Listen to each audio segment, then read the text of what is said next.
This is History Myths and Myth Conceptions, and today's myth conception is Trojan War films are wrong.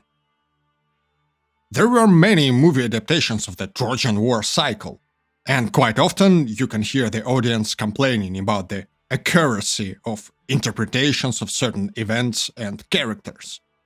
In the last couple of decades, this kind of backlash happened with Troy, directed by Wolfgang Petersen, and with the recent Troy Fall of a City Netflix miniseries. For example, people didn't like that in Petersen's Troy, the whole siege of the city took a few days, and the characters of Menelaus and Agamemnon were killed during the war. The Netflix miniseries created a controversy with their interesting approach to casting, which included black actors playing the parts of Achilles, Zeus, Artemis, Patroclus, and many others.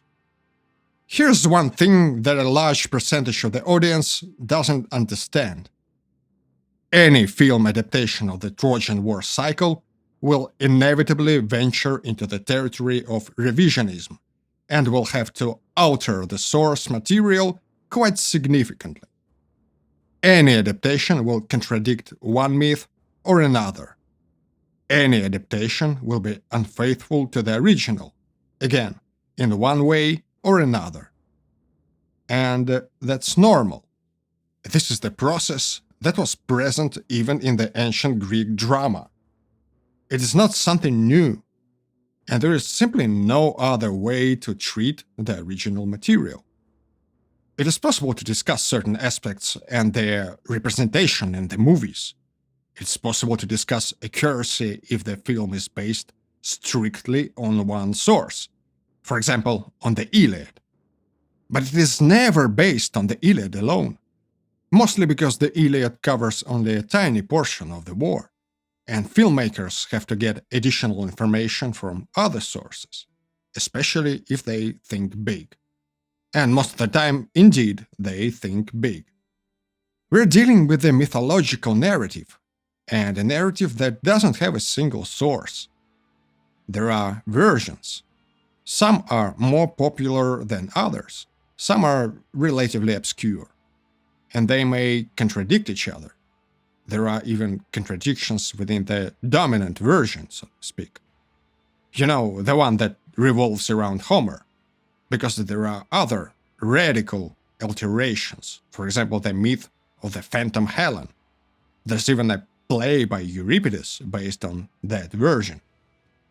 Another important thing is that we're not only dealing with the conflicting narratives, we even deal with the relatively incoherent timeline of the myth, which occasionally pays no attention to some of the crucial details and doesn't even try to make things realistic.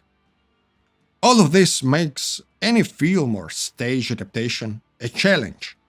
You have to significantly alter the source material to make stuff believable. For instance, filmmakers routinely exclude some of the notable characters, like Neoptolemus, the son of Achilles, who is never in the movies, which makes sense not only because you don't want to overcrowd the film, but also because some of the characters create huge problems. They affect the logic of the narrative. They turn the timeline into a mess. They make you ask many questions that don't really have a reasonable answer. You know that if you stick to the dominant versions of the myth, Paris can easily be somewhere around 60 years of age at the time of his death. And he is never presented as a 50 or 60 years old man in the movies. He is not even presented as such in the Iliad. The myth just ignores his age. He always acts like he's 20 or something. And Helen has a grown-up daughter. Patroclus is significantly older than Achilles. The list just goes on. And when you try to marry two conflicting sources, you may get weird results like Helen suddenly becomes 15 or even 25 years older than Achilles. Yeah, you may come to a conclusion that she was married before the judgment of Paris, which probably happened before Achilles was even born. And then you get to the pieces of information about the age of Hermione and Neoptolemus, and the timeline just starts to collapse. Screenwriters have to deal with all of that, so sometimes there are decisions that at first seem like a serious deviation from the source material, in the end can be a much better alternative than sticking to a problematic myth. Obviously, certain details and casting decisions can be and should be debated, but even there you can have unexpected answers.